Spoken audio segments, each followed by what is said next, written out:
말씀은 마태복음 24장 전체입니다. 그러나 읽는 것은 1절, 2절과 29절부터 31절까지만 보겠습니다. 1절, 2절입니다. 예수께서 성전에서 나와서 가실 때 제자들이 성전 건물들을 가리켜 보이려고 나아오니 대답하여 이르시되 너희가 이 모든 것을 보지 못하느냐? 내가 진실로 너희에게 이르노니 돌 하나도 돌 위에 남지 않고 다 무너뜨려지리라.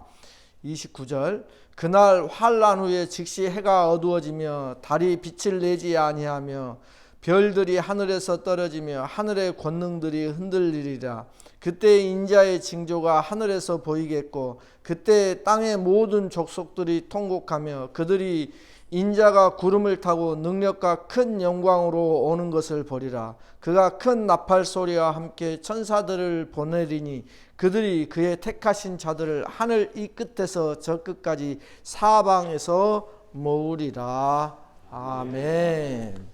오늘 말씀은 24장에 들었었습니다. 24장은 드디어 어떤 내용이냐면 종말에 대한 내용이에요.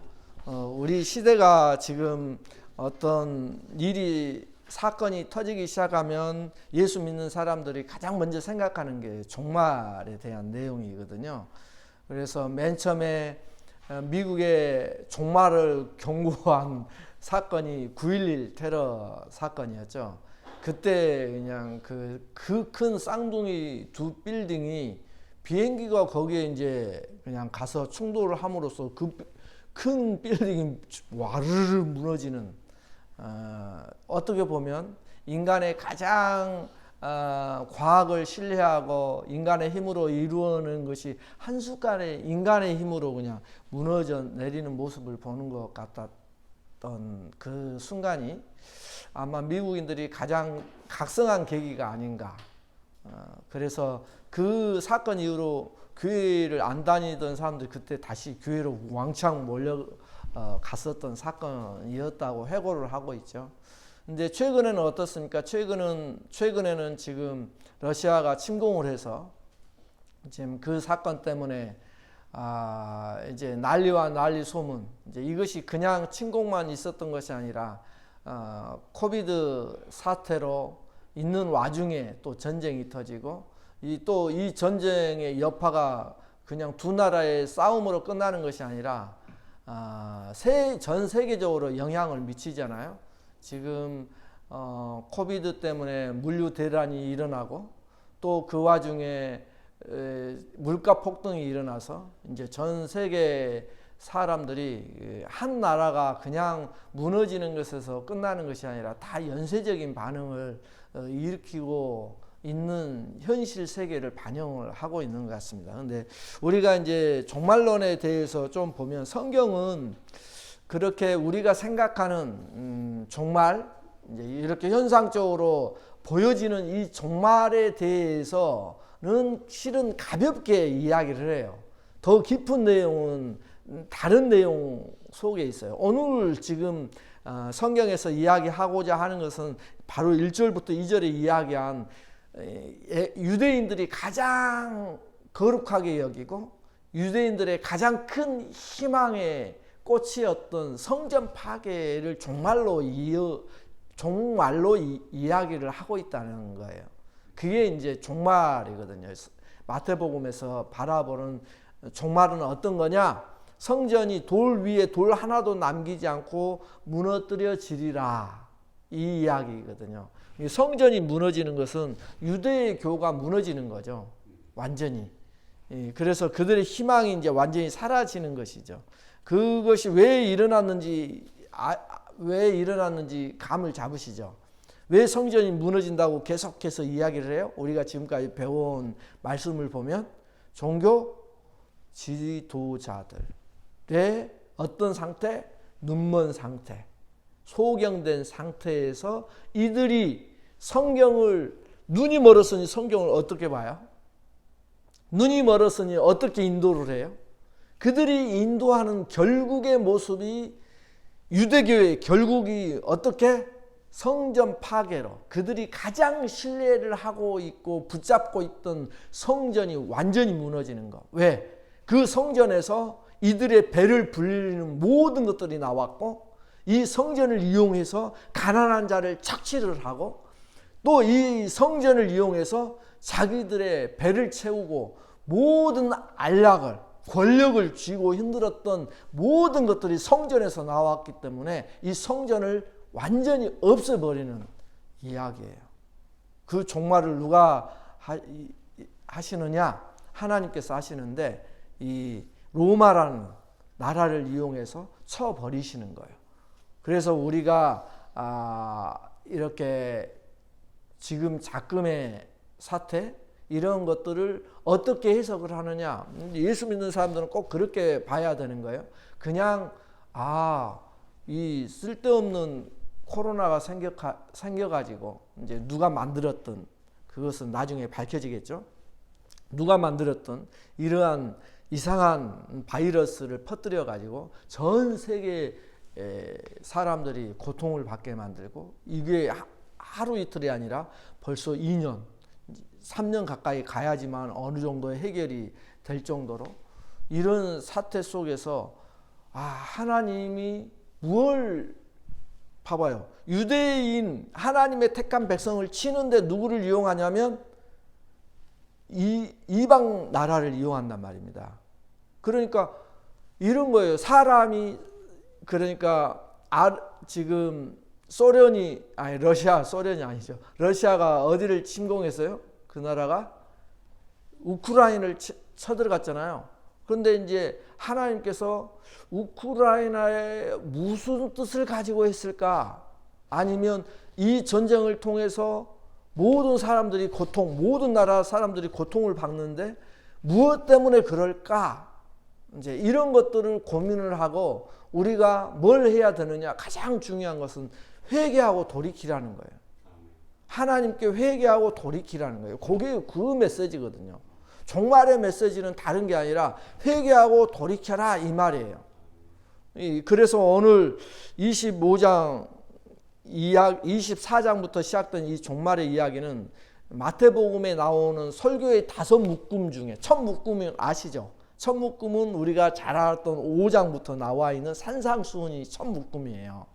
거기서부터 시작한 5묶음 중에 마지막 설교가 종말론 설교예요. 그러니까 첫 설교와 종말론 설교가 서로 짝을 이룬단 말입니다. 어떻게 짝을 이루느냐? 누가 복된 자냐? 누가 복된 자냐? 이 세상에서는 부자로서 사는 것, 떵떵거리면서 사는 것, 자기 마음대로 먹고 싶은 거 다 먹고 이렇게 사는 것, 이것을 축복이라고 생각을 한단 말입니다. 물론 그것도 물질의 축복은 축복이죠. 물질적인 축복을 받았으니까. 물질의 축복인데 하나님이 진짜 주시고자 하는 축복이 그거냐? 이렇게 봤을 때는 하나님이 진짜 주시고자 하는 것은 물질의 축복이 아니에요. 영혼의 축복이지. 아멘. 그래서 이 영혼의 축복을 정말 가장 큰 복으로 생각을 해야 되는데 많은 세상 사람들이 어떤 것을 가장 큰 복으로 생각하냐면 물질적인 축복을 가장 큰 복으로 생각을 해요.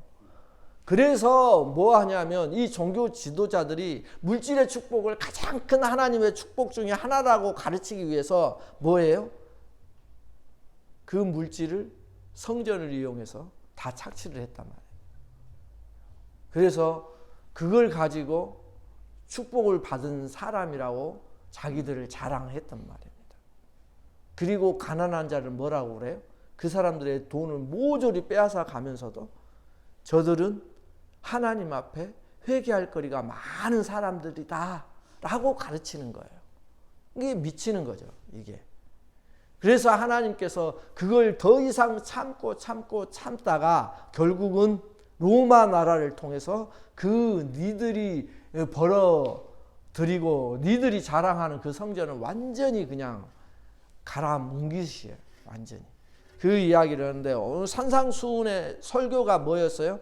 너희는 복 있는 사람이다. 하나님의 백성들은 어떤 사람들이냐?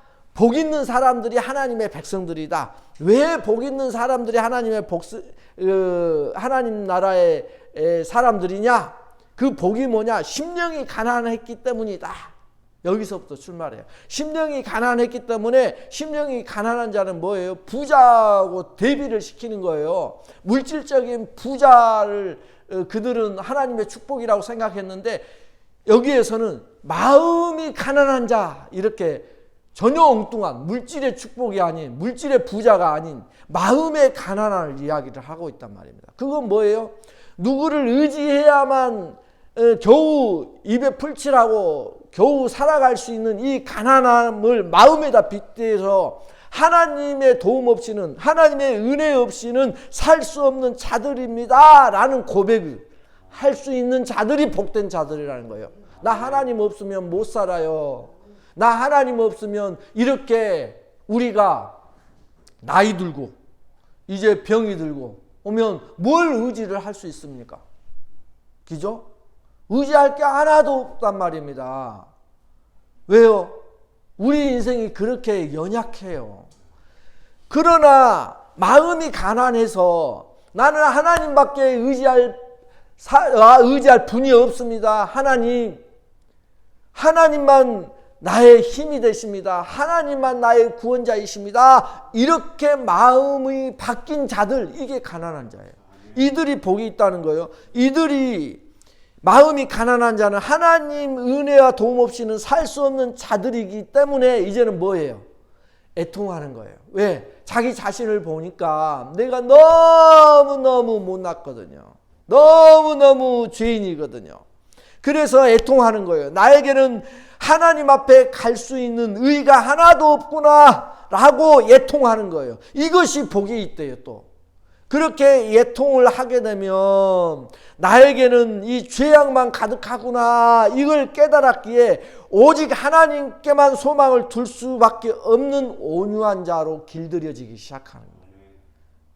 온유한 자라는 것은 마음이 따뜻하고 부드러워서 이래도 흥 저래도 흥 이런 온유가 아니라 길들여지는 것, 이렇게, 이것이 온유라고 이야기를 하고 있기 때문에 그렇습니다.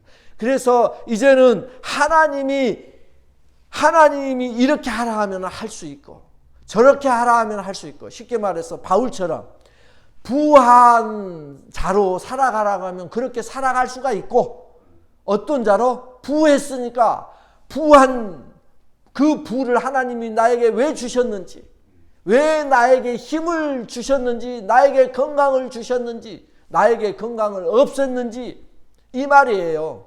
내가 건강할 때는 건강하게 하나님이 살아가게 하셨고, 건강에 부에 처했을 때는 부한 대로 살아가고, 가난함에 처했을 때는 가난한 대로 살아갈 수 있는 거. 우리가 건강할 때는 건강한 모습으로 무엇을 위해 살아가는 건지, 우리가 건강이 사라졌을 때는 어떤 모습으로 살아가는지, 이걸 배웠다는 거예요. 이게 온유라는 말입니다. 온유. 어떤 상황에 처해 있든지 오직 하나님 앞에 하나님이 주신 것을 부여잡고 살아갈 수 있는 것, 이게 온유예요. 그런 온유한 자로 우리가 살아가게 된단 말입니다. 그러면 온유한 자로 살아가면 하나님이 주시는 것이 뭘 주신대요? 땅을 주신대요. 우리 집사님께서 같이 운동하시는 분들이 중에 한 분이 온유한 자는 하나님이 복을 주시는데 땅을 주신다고 했으니까 이게 제 머리에 항상 있어요. 그렇게도 생각을 하시는구나. 근데 여기에서 온유한 자에게 땅을 주신다는 것은 여호수아서 이야기예요. 여호수아에게 땅을 하나님께서 가나안 땅을 주시잖아요. 가나안 땅을 왜 주셨어요? 하나님 나라를 그 땅에서 시작해 보라고. 그것이 땅의 이야기란 말입니다. 땅을 기업으로 주신 것은 하나님 나라의 기업을 가나안에서 하나님 나라를 세워가라고, 세워야 할 땅이에요. 그게 우리가 이 땅을 살아가잖아요. 우리에게 이 땅에서 살아가게 하심은 하나님 나라를 세워가라고. 그래서 온유한 자에게는 땅을 주신다는 이야기는 하나님의 기업이 뭐겠어요? 그러면 하나님 나라의 기업이 땅인데, 비유로 땅을 이야기를 했단 말입니다. 땅은 비유예요. 하나님 나라를 그 온유한 자에게는 땅을 주신다는 것은 그 땅은 비유인데 기업을 말해요. 먹고 살아가야 할 기업. 그러면 예수 믿는 사람들이 먹고 살아가야 할 기업이 뭐냐는 거예요. 가장 중요한 거, 사람의 영혼들을 맡기셨다는 거예요. 또 하나, 나에게는 사명을 맡기셨다는 거예요. 그래서 땅을 기업으로 주신다는 것은 하나님의 사명이 무엇인지를 깨닫게 한다는 거예요. 그리고 또 하나님의 사람, 영혼들을 나에게 맡긴다는 거예요. 그래서 아까 말한 심령이 가난한 자가 애통하게 되고 애통하는 자가 온유하게 되면은 하나님의 사람들, 나에게 맡겨지는 영혼들이 있다는 거예요. 그 영혼들을 위해서 우리는 이 땅을 살아가게 되는 거예요. 그게 온유한 자가 갖게 되는 땅의 이야기란 말입니다. 그 이야기인데 그 진짜 부동산 투기가 아니에요. 그것은 그러면 그렇게 따지면 예수 안 믿는 사람 중에 땅 부자들 있잖아요. 그런 사람들이 최고 그러면 하나님의 축복을 받은 사람이죠. 그건 아니에요. 성경에서 말하는. 그래서 이 온유한 자가 이렇게 되면 어떻게 해요? 그러기에 의에 줄이고 목마른 자가 된다는 거예요. 이제는 그렇게 하나님의 사명을 맡아서 내가 살아가다 보면 의에 줄이고 목마른 자로 선다는 거예요. 의에 줄이고 목마른 자는 하나님과 관계가 올바로 서는 것을 의라고 하거든요. 그러니까 하나님과 관계가 어떤 관계예요? 우리는 아버지와 자녀의 관계, 아버지와 아들, 아버지와 딸의 관계가 확실하게 그렇게 자리 잡게 선다는 거예요. 우리 마음속에 내 아버지는 하나님이시구나, 나를 부르실 날이 이제 가까워 오시는구나, 할렐루야 라고 할 수 있는 거, 그게 여기서 나오는 거예요. 그래서 의에 줄이고 목마른 자로 서게 되면 하나님 관계가 회복이 되면 이제는 나머지는 네 가지 앞에 하나님과 관계가 딱 그렇게 서게 되면 나머지 네 가지 복은 축복이에요. 긍휼히 여김을 받게 되고, 마음이 청결해진다는 것은 즉 마음이 나누어지지 않아서 하나님만 바라보는 자의 복을 갖게 되고, 그러니까 한눈 파지 않게 된다는 거예요. 그 다음에 화평케 하는 자로 서게 되어서 예수님을 따라서 예수님처럼 용서하고 사랑을 나눌 줄 아는 자가 된다는 거예요. 그리고 끝내는 마지막 하이라이트거든요. 끝내는 의를 위해 온갖 핍박을 견뎌내고 하나님의 통치의 복을 누리면서 살게 된다, 이 말이에요. 이게 팔복의 마지막이에요. 그러니까 팔복의 마지막이 하이라이트인데, 이걸 위해서, 의를 위해서 온갖 핍박을 견뎌내는 거예요. 그것은 각자가 하나님이 주신 환경에 의해서 그 핍박을 견디고 있는 우리 성도님들의 모습입니다. 우리가 이 땅을 살아가는, 하루하루 살아가는 모습이 이 모습으로 살아가는 모습 아닌가요? 저는 우리 사모님 봐도 그 모습이 이렇게 하나님께는 보인다고 보고요. 우리 목사님은 목사님 나름대로, 또 이현호 집사님 이렇게 부모님 모시고 하는 모습, 우리 장로님, 권사님 이렇게 견뎌내는 모습, 우리 이숙향 집사님의 이런 모습을 보면 이걸 견뎌내게 하는구나라는 모습이 되게 많이 보여요. 이게 복 있는 사람의 최종의 모습이에요. 그러니까 우리가 생각하는 복하고는 거리가 좀 멀죠. 성경의 복은 전부 다 어디에 관련되어 있냐면 영적인 것하고 관련되어 있고 우리의 마음하고 관련되어 있어요. 그래서 결국은 어떤 복을 하나님께서 우리에게 주시기를 원하시냐면, 이 땅의 삶이 전쟁의 삶이라고 했잖아요. 전쟁하고 있지 너? 전쟁처럼 정말로 비극이 없지? 그 전쟁을 너희는 이기고 있단다. 이기는 것 자체가 복이란다. 이걸 이야기를 하고 있는 거예요. 24장, 25장 이야기는 그래서 이제 마지막 때를 어떻게 살 것인가, 이렇게 복 있는 자들이 마지막 시대를 어떻게 살 것인가 이야기예요. 그러면 복 있는 자 8가지 복을 이야기했잖아요. 그러면 이 8이라는 숫자를 아시죠? 왜 8이라는 숫자를? 창세기의 창조 이야기가 7일 창조라고 그랬죠? 7일 창조인데 8일은 새로운 새 날을 이야기하는 게, 새 창조를 이야기하는 게 8이라는 숫자예요. 그러니까 새 창조된 우리들, 예수 그리스도로 인해서 새 창조된 우리들, 예수 믿는 너희들, 이들이 복받은 자로 서 있어서 이제는 이 종말의 때를 어떻게 살 것인가, 이걸 말씀해 주는 거예요. 어떻게 살겠어요? 종말의 이야기는 재림 때 나타난 자연 현상들보다는 거짓 복음의 미혹과 적그리스도의 유혹, 이게 더 핵심이에요. 그러니까 예루살렘 성전 파괴가 왜 일어난다고 그랬죠? 아까 종교 지도자들의 소경됨, 죄악 때문에 성전을 아예 파괴시킨다고 했죠. 그런 성전은 필요가 없어졌으니까. 그래서 성전 파괴와 세상 종말을 하나님은 연관을 시켜놨어요.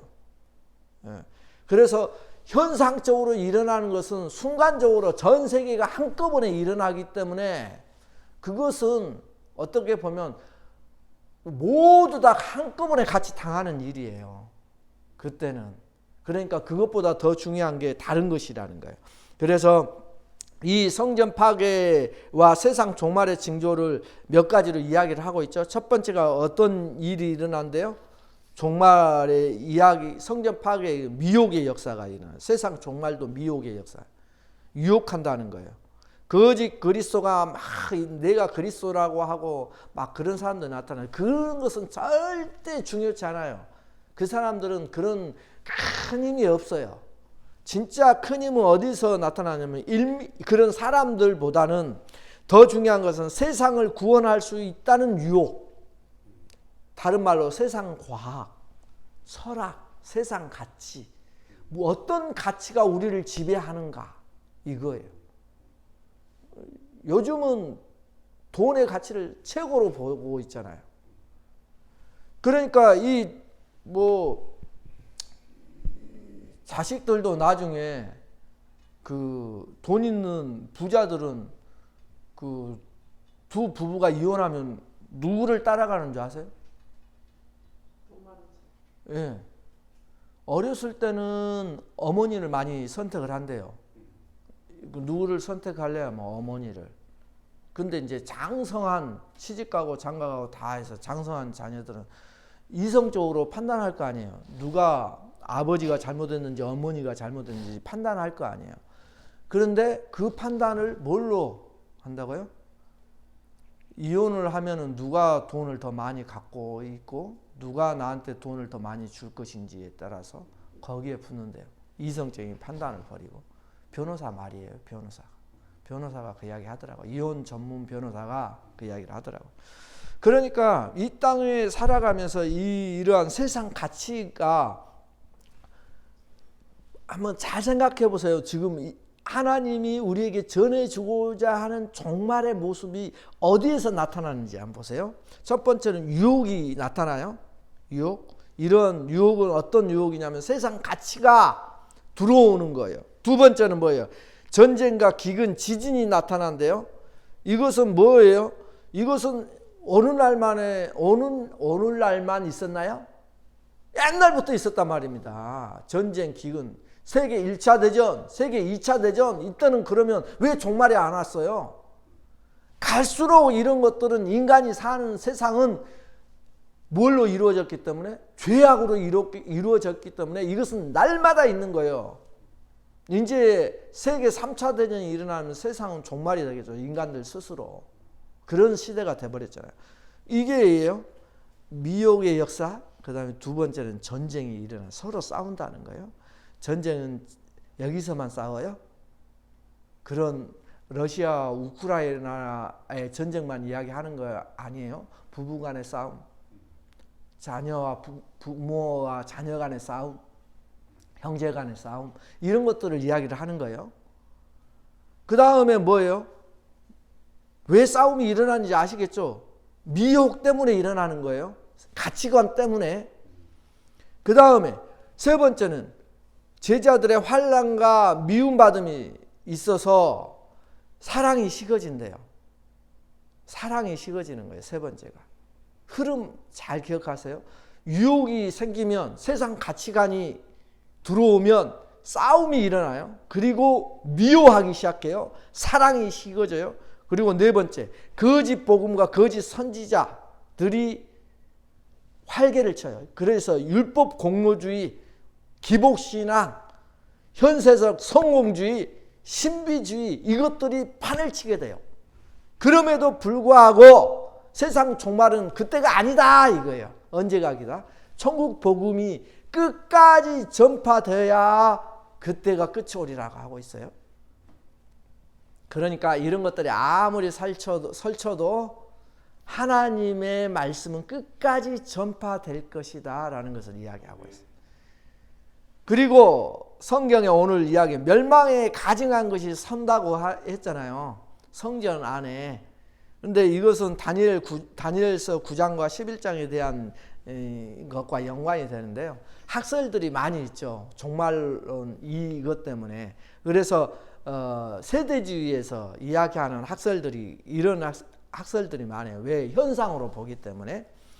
셀루코스 왕조 안티오쿠스 에피파네스 4세가 예루살렘 성전을 더럽힌 사건. 그걸 과거적인 사건이죠. 옛날에 일어났던 사건. 그 다음에 로마 제국이 70년에 성전을 파괴한 사건이 이제 성전이 파괴될 거예요. 성전 파괴한 사건이다. 그 다음에 성전터에 이슬람 사원이 세워진 일. 요즘은 그렇게 이야기를 하고 있죠. 지금 예루살렘터에 이슬람 성전이 지금 세워져 있잖아요. 그래서 백투더 예루살렘 해갖고 이제 막 예루살렘 터가 어디니 이런 논쟁을 벌이고 있잖아요. 그거 또는 앞으로 미래에 구체적인 인물과 사건들이 나타나면 또 그것으로 옮겨질 거예요. 그러니까 이 현상들은 우리가 바라볼 때 그렇게도 뭐 바라보는구나 이렇게만 생각을 하시면 딱 좋아요. 왜? 그것은 변경이 되니까. 그게 중요한 게 아니라고 했으니까. 이것은 각 시대마다 나타난 하나님의 백성 교회를 핍박하는 다양한 대상을 염두에 두어서 이런 현상이 일어나는 거예요. 그런데 데살로니가 후서 2장 3절에 보면 누가 어떻게 하여도 너희가 미혹되지 말라. 먼저 배교하는 일이 있고 저 불법의 사람 곧 멸망의 아들이 나타나기 전에는 그날이 이르지 아니하리니 라고 이야기를 해요. 그러니까 배교가 먼저 일어나야 돼요. 완전 종말이 배교가 먼저 일어나는 거예요. 그리고 젖먹이 여인, 아이벤자, 겨울, 안식일 뭐 이러한 이야기를 하잖아요. 뭐 이런 자들은 화가 있으리니 막 이렇게. 그럼 무슨 이야기냐면 환란의 때의 고통을 설명하는 거예요. 쉽게 말해서 전쟁의 고통 속에는 누가 고통을 받아요? 젖먹이 고통 받아요, 안 받아요? 그잖아요. 젖먹이를 가지고 있는 여인이 고통 받아요, 안 받아요? 못 먹잖아요. 도망쳐야 되고. 그래가지고 숨어 있어야 되는데 애기가 울고 하면 들키면 다 죽고 이러한 거예요. 아이벤자도 어떻게 도망을 쳐요? 겨울에 어떻게 도망을 쳐서 살기가 쉬워요? 겨울에 얼어 죽지 전부 다. 그러한 것을 이야기해요. 안식일 이야기는 왜 하냐면 유대인들은 안식일 날 도망치면 몇 킬로 이상 가면 안식일법을 어떻게 어기는 죄악을 범하기 때문에 그것에 갇혀서 도망치지도 못하고 그냥 잡혀 죽는 거. 그래서 안식일 날 전쟁이 일어나지 않도록 기도하라 이런 이야기를 하는 거예요. 전쟁에 대한 이야기. 전쟁의 고통이 그렇다는 거예요. 그 날들이 이 종말의 날이 감하다는 거 이것은 환란의 면제가 아니에요. 그러니까 이 말씀을 보면 뭐가 휴거가 성경적인 것이다 아니다? 성경에 없는 말이에요. 예? 휴거는 환란 면제가 환을 이길 수 있는 힘을 주시겠다는 거예요. 뭐하고 연결이 돼요? 팔복하고 연결되잖아요. 마지막 복. 환란을 이기게 하신다. 연결이 되죠. 이것하고 연결되잖아요. 그러니까 환란은 면제가 아니라 이기게 하신다는 거예요. 이게 지금 오늘 그 종말론의 이야기 나오고 있는 이야기예요. 그래서 거짓 그리스도들이 적그리스도들이 택자를 미혹하는 현상이 일어나죠. 무엇으로 유혹해요? 디모데후서 4장 3, 4절을 보면 때가 이르르니 사람이 바른 교훈을 받지 아니하며 귀가 가리워서 자기의 사욕을 따를 자기 욕심을 채울 스승을 많이 두고, 이해가 되시죠?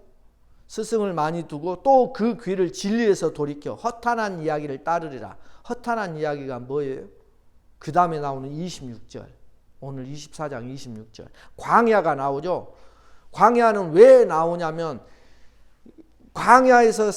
광야에서 있는 사람들이, 어떤 사람들이 광야에 있어요? 돌을 닦는 사람들. 이 세상에 찌들지 않냐고 돌을 닦기 위해서 산속으로 들어가잖아요. 우리나라 식으로 이야기하면. 근데 유대인은 광야란 말입니다. 그래서 광야에서 나가서 돌을 닦고 고행을 하는 고행주의, 수도주의적 모습이 그리스도를, 저 사람이 정말 멋있잖아요. 네? 속세를 떠나서 그냥 고고하게. 그럼에도 그 사람들을 쫓지 말라는 거예요. 이 이야기는. 그 다음에 또 어떤 이야기가 나와요. 어떤 것들이 미혹을 해요? 골방 이야기가 나오죠. 골방은 왜 이야기가 나오냐면 골방은 대표적으로 혼자 있는 것이에요. 혼자. 골방에 들어가서 뭐예요? 혼자 막 기도를 하고 혼자 뭔가 연구를 하고 하는 거. 이 모습을 골방으로 이야기를 하는 거예요. 근데 골방에서 들어가서 결국은 막 기도를 그냥 1년 뭐 한 달 뭐 금식 기도 40일 기도 막 이런 식으로 하면 뭘 봐? 신비한 환상을 체험하잖아요. 다 그래요. 그게 예수 믿는 사람들에게만 있는 게 아니라 불교에도 있어요. 그렇게 하면 신비한 것을 봐요. 그래가지고 불교에 있는 사람들 이야기를 들어보면 그렇게 막 금식하고 기도 많이 하잖아요. 그러면 신비한 능력이 생겨서 사람이 딱 오면 저 사람이 지금 뭐 때문에 오는지 그게 딱 보인다는 거예요. 그래서 점쟁이가 되는 거예요. 그거 딱 때려 맞추면 어떻게 해요? 사람들은 넙죽 엎드리죠. 이러한 신비한 것을 깨달았다고 하는 사람한테도 속지 말라는 거예요. 말세는 그런 자들이 많다는 거예요. 그래서 무화과나무 이야기는 왜 해요? 무화과나무가 그걸 봐라. 뭐 나뭇잎이 피면 봄이 왔다는 거, 꽃이 피면 뭐 이런 이야기를 쭉 하죠. 그것은 뭐예요? 우리의 영적, 육적, 물리적, 환경적 현상이 일어난 것을 주위에서 한번 살펴보라는 거예요. 지금 이 세상이 왜 이렇게 되는지 한번 살펴보라는 거예요. 왜 이렇게 된다고요? 우리에게 경고한다는 거잖아요. 경고. 사람 저렇게 쉽게 죽는 거 보이지 않니? 코비드로 그냥 금세 죽는 거 보이지 않니? 온 세상 사람들이 이 난리지 않니? 이건 무엇 때문에 경고하는 거예요? 인생이 이렇게 허무한데 허무한 인생을 무엇에 너는 목숨을 걸래? 너 쉽게 말해서 코비드 걸려가지고 네가 그냥 이 세상을 떠났다고 해봐. 그러면 너 그것으로 끝이겠니? 성경은 그것으로 끝이 아니라고. 사람이 죽는 것은 한번 정해진 것이지만 그 후에는 심판이 있다고 이야기를 하고 있어요. 그걸 생각하라는 거예요. 그리고 노아의 때는 재림 전에 영적인 상태를 말씀하는 거죠. 먹고 마시는 것이 나빠요? 안 나빠요? 노아의 때와 같이 먹고 마시고 장가가는 것 이야기하고 있잖아요. 그러면 먹고 마시고 장가가는 것, 시집가는 것 이게 나빠요? 안 나빠요? 우리 평상적인 우리의 일이잖아요. 보통의 일이잖아요. 그 나쁜 이야기를 하는 게 아니에요. 그러면 왜 이 이야기를 하는가? 이게 먹고 마시고 장가가고 시집가는 것 이것이 누구의 가치예요? 사두개인의 가치거든요. 바리새인들은 율법 행함주의, 사두개인들은 현세주의 해가지고 먹고 마시고 장가가는 것은 사두개인의 가치예요. 현세주의. 그 애들은 부활을 안 믿으니까. 그러니까 사두개인의 가치관을 책망하고 있는 것이요. 이 땅이 전부라고 생각하는 이런 기복주의와 현세주의를 하나님께서 책망하시는 이야기라. 그러면 이제 마지막 마태복음 오늘 24장 36절에 이야기를 하고 있어요. 이제 요것만 하시기가. 그러나 그날과 그때는 아무도 모르나니 하늘의 천사들도 아들도 모르고 오직 아버지만 아시느니라. 이렇게 하고 있어요. 그날과 그때는 무슨 날이에요? 종말을 이야기하고 있죠. 종말은 아무도 모르고 아버지만 아신대요. 그러면 우리는 어떨까요? 뭐 예수님의 재림은 도둑같이 임할까 아니면 알려주고 임할까? 데살로니가 전서 5장 2절에 보면 주의 날이 밤에 도둑같이 이를 줄을 너희 자신이 자세히 알기 때문이라. 그러니까 종말은 예수님 마지막 심판주로 오시는 그 종말은 어떻게 오신다고요? 도둑같이. 그러면 도둑같이 오면 우리한테도 도둑같이 올까요? 안 올까요? 그죠? 우리에게도 요한계시록 16장 15절 보면 보라 내가 도둑같이 오리니 누구든지 깨어 자기 옷을 지켜 벌거벗고 다니지 아니하며 자기의 부끄러움을 보이지 아니하는 자는 복이 있도다. 베드로후서 3장 10절에 보면 그러나 주의 날이 도둑같이 오리니 그날에는 하늘이 큰 소리로 떠나가고 물질이 뜨거운 불에 풀어지고 땅과 그 중에 있는 모든 일이 드러나리로다. 요한계시록 3장 3절 그러므로 네가 어떻게 받았으며 어떻게 들었는지 생각하고 지켜 회개하라. 만일 일깨지 아니하면 깨어있지 아니하면 이 말이에요. 깨어있지 아니하면 내가 도둑같이 이르리니 어느 때에 네게 이르는지 네가 알지 못하리라. 그러면 어떤 생각이 들어요? 무섭죠? 도둑같이 오면. 마지막 데살로니가전서 5장 4절 형제들아 너희는 어둠에 있지 아니하며 그날이 도둑같이 너희에게 임하지 못하리니. 예수 믿는 사람들에게는 이게 중요해요. 데살로니가전서 5장 4절이 형제들아 너희는 어디에 있지 아니하며 어둠에 있지 아니하며 그날이 도둑같이 우리에게 온다 안 온다? 도둑같이 안 온다.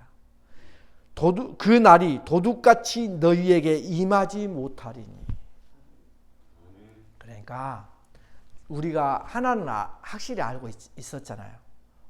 예수님의 종말은 도둑같이 임한다. 아무도 모르게 임한다. 그러면 예수 믿는 나에게도 그렇게 도둑같이 임할까? 임할 수도 있어요. 어떻게 되면? 깨어있지 아니하면. 데살로니가전서 5장 4절은 어둠에 있지 아니하면 그날이 도둑같이 너희에게 임하지 못하는 거예요. 신기하죠? 근데 많은 사람들은 도둑같이 임한다고 가르치고 있어요. 이 세상 사람들에게는 도둑같이 임하죠. 깨어있는 사람에게는 도둑같이 임하지 못한대요. 왜? 여기에서 도둑같이 임할지라도 뭐 하라고요? 네 옷을 입고 있으래요. 예수 그리스도가 준 의의 옷을 입고 있으래요. 그게 믿음의 옷이야. 예수 그리스도를 믿고 있으면 도둑같이 임해도 부끄러움을 안 당해. 그러나 또 더 중요한 것은 우리가 어둠에 있지 아니하면 빛에 거하면 빛이 어디예요? 예수 그리스도 믿음. 예수 그리스도 안에 거하면 어둠처럼 도둑처럼 우리에게 임하지 아니하고 우리는 예수님 오실 때가 다 되었구나. 이걸 알고 예수 그리스도의 옷을 신부의 옷을 입고 등불을 켜서 준비하고 있는 지혜로운 자가 된다 이 말이에요. 성경 이렇게 가르쳐요. 그래서 우리가 깨어 있으라 했을 때 이 깨어 있는 것은 현재형으로 되어 있어요. 문법적으로는. 이게 계속해서 깨어 있는 거예요. 지금 현재 계속해서 깨어 있으라는 거예요. 오늘은 하나님 말씀으로 내가 충만해 있다가 내일은 그냥 꼬꾸라져 있어가지고 나 예수 안 믿을래. 교회가 무슨 소용이야. 이게 아니라 이제 하나님만 바라보고 하나님만 꿈을 꾸며 하나님에게만 나의 소망이 있다는 이러한 복을 가지고 종말을 그렇게 살아가래요. 오늘 종말로는 이야기예요. 복이 있는 사람들은 이 복을 가지고 하나님만 나의 소망이요 예수 그리스도만 나의 희망이라는 것을 부여잡고 내게 닥쳐온 모든 고통, 자녀의 고통, 부모의 고통, 병의 고통, 건강의 고통 이러한 것들을 모두 이겨내고 오직 하나님만 붙들고 있는 것, 이것이 뭐라고요? 깨어있는 자의 이야기라는 거예요. 오늘 우리 장로님, 목사님, 집사님 우리 모두가 이 종말의 시기를 지금 겪고 있잖아요. 남에게 이야기하지 못할 고통 속에도 있잖아요. 그러나 하나님은 이걸 이기게 하셔요. 그리고 끝내 깨어있는 자로 예수 그리스도를 붙잡고 이겨내는 자로 서게 만드는 것이 종말론의 핵심이에요. 종말론의 핵심이 그거예요. 이제 마무리한다겠죠? 한번 종말론의 증상이 뭐라겠어요? 미혹의 역사가 일어나요. 미혹의 역사가 어디서 일어날까요? 어디서 일어나요? 내 마음속에서 일어나죠. 그리고 전쟁이 어디서 일어나요? 내 마음속에서 유혹이 세상 가치가 들어오면 내 마음속에서 이 들어온 이 가치 때문에 싸움이 일어나요. 그죠? 그 다음에 싸움이 일어나고 난 다음에는 뭐가 찾아와요? 싸우고 나면 미워 죽잖아요. 안 그래요? 미워요. 그 사람이 너무너무 가까울수록 그래요. 부부는 특히 더 그래요. 화해하지 않으면 더 그래요. 그 다음에 뭐예요? 이제는 예수 믿는 것 이런 것이 거짓 복음과 거짓 선지자한테 내 영혼이 팔려요. 뭘로 간다고요? 그렇게 팔려서 세상 가치, 율법 공로주의, 기복신학, 현세적 성공주의, 신비주의를 따라가요. 그렇게 돼버리는 거예요. 이게 뭐예요? 어디서 일어나는 거예요? 예루살렘 성전에 일어나는 거지만 이게 결국은 내 성전 안에서 일어나는 거예요.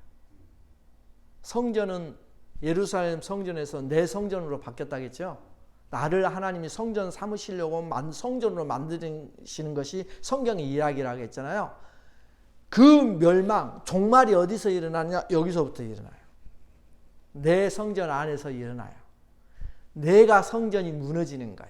철저하게 무너져 버리면 나는 종말에 도적같이만 하나님의 때에 멸망당하는 거예요. 그래서 지금 종말의 이야기, 성전에 무너지는 이야기, 철저하게 무너지는 전쟁의 이야기는 마지막에 나타날 자연현상, 인류의 현상일 수도 있지만 진짜는 내 속에 있어요. 다. 내 속에. 내 속에 그러한 철저한 무서움이 내 속에 있고 철저한 더러움이 여기서 있는 거예요. 그 이야기를 하고 있는 거예요. 종말의 이야기는 인류의 종말보다는 내 성전 안에서 일어난 종말을 이야기하고 있는 거예요. 그래서 우리가 깨어있으라는 말도 어디에 해당되느냐면 나한테 내 마음이 깨어있으라는 거예요. 내 마음이 중심을 잡고 있으라는 거예요. 그러므로 우리의 종말은, 세상의 종말은 어디서부터 시작되냐면 항상 내 안에, 내 마음속에서부터 일어난다는 것을 꼭 기억하고 이 싸움에서 이겨내야지만 종말에 깨어있는 자로 서게 된다는 것을 잊지 마시고 승리하시기를 주 예수 그리스도의 이름으로 축원합니다. 기도하시겠습니다.